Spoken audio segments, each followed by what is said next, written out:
Ainsi dit l'Éternel, dans le livre d'Ecclésiaste, chapitre 12, à partir du premier verset au verset 3. Jeune homme, réjouis-toi dans ta jeunesse, livre ton cœur à la joie pendant les jours de ta jeunesse, marche selon les regards de tes yeux, mais sache que pour tout cela, Dieu t'appellera en jugement. Bannis de ton cœur le chagrin et éloigne le mal de ton corps, car la jeunesse et l'aurore sont vanité. Mais souviens-toi de ton Créateur pendant les jours de ta jeunesse, avant que les jours mauvais n'arrivent et que les années s'approchent où tu diras « Je n'y prends point de plaisir ».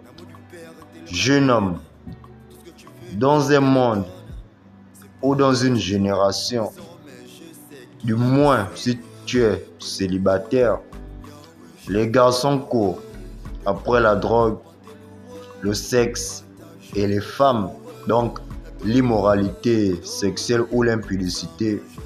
Sois celui qui, en cette génération, celui qui prend soin de ses finances, son corps, son esprit, de sa relation avec Dieu, donc Jésus-Christ. Ainsi, crois-moi, tu réussiras. Et si du moins tu es en couple, prends soin de ta famille, de ton épouse. Aime-la d'un amour vrai, comme le dit Proverbe 31, que la femme qui craint Dieu, c'est celle qui sera louée, c'est celle qui sera honorée et célébrée. Ainsi, crois-moi bien-aimé, ton couple sera dans la paix et en toute tranquillité. Car, comme lui-même le dit dans la fin de ce chapitre, écoutons la fin du discours, crains Dieu